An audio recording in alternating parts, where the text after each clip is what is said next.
এখন বক্তব্য দিবেন।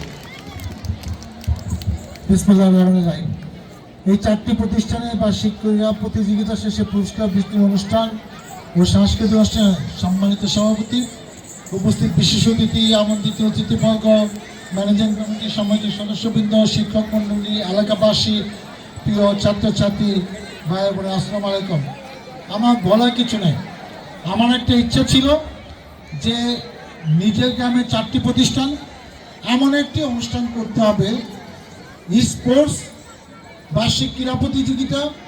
এই প্রতিষ্ঠানগুলোর সবচেয়ে বড় অনুষ্ঠান এই বছরে একটি বিনোদন অনুষ্ঠান, একটি আনন্দ অনুষ্ঠান। আমরা মজা করব, আনন্দ করব, আমাদের সন্তানরা কেমন খেলাধুলা করে সেটা দেখব, কোন কোন খেলায় পুরস্কার পেয়েছে সেটা দেখব, কি কি নাচ গান করে সেটা আমরা দেখব। সেজন্য মহিলাদের জন্য আলাদা প্যান্ডেল করা হয়েছে। তাদের সন্তানরা কিনে পড়ে, কিন্তু তারা জানে না তার সন্তান কোনটা ভালো জানে। সেজন্য আমার একটা ইচ্ছা ছিল তারা নিজ চোখে দেখবে যে তার সন্তান কেমন শিক্ষিত হয়েছে, কেমন কালচারালি পারফর্ম করতে পারে, কেমন নাচতে পারে, গানতে পারে, খেলতে পারে। এটা তারা দেখে না। কারণ আগে রাজনীতি করতে গিয়ে এমন জিনিস হয়েছে, ওই সবার থেকে নেতারা আসবেন দল বল সহ, তাদের লক্ষ লক্ষ টাকা পুরস্কার দিতে হবে, তাদের ভালো ভালো খাওয়াইতে হবে। মঞ্চে প্রধান শিক্ষক, মঞ্চে অধ্যক্ষ, চেয়ার থাকবে না, বক্তৃতা দেওয়ার সময় থাকবে না, 15 জন বক্তৃতা দিবে, পিছিয়ে সব ক্যাডাররা দাঁড়িয়ে থাকবে। এরকম করে এইটা 15 বছর আমরা দেখছি। জিরাবাসী হয়তো বাধ্য হয়েছে অনেক কিছু করতে, কিন্তু এর বাইরেও যে জগৎ আছে।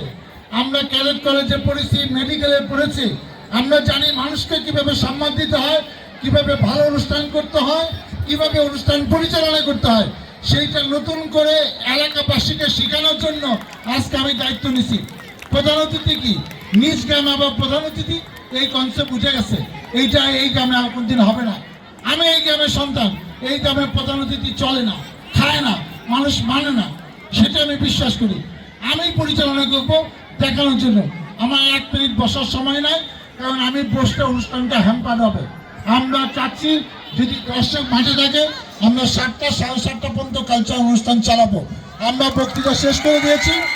আমরা আমাদের জন্য 10 মিনিট বিরতি দিব। যতক্ষণ অনুষ্ঠান চলবে আমি আমার অনেক পরিবার, আমার একমাত্র ওয়াইফ এখানে আছে, আমার বোনরা আছে, আমার বোনের হাজব্যান্ড আছে, অনেক আত্মীয় স্বজন আছে। এটা মজা করে করলাম। যেমন রাজনীতি বলতে হয়তো একাধিক বউ থাকে, তো আমি বসে আমি ভুল কিছু বলি না, আপনারা মাফ করবেন, আমি অন্য সেন্সে বলি নাই। আমরা একটা ভালো অনুষ্ঠান করতে চেয়েছি। আমি চেষ্টা করছি, ভুলভ্রান্তি থাকতে পারে, কিন্তু আমি লজ্জিত হয়েছি, কষ্ট পেয়েছি।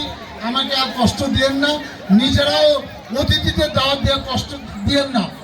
জেনারেটর থাকবে না যে উচ্চ বিদ্যালয় কলেজের একটা অনুষ্ঠানে, এটা আমি মানতে পারি না। আগামীতে ইনশাল্লাহ আরও ভালো অনুষ্ঠান হবে, সবাইকে নিয়ে আরও সুন্দর।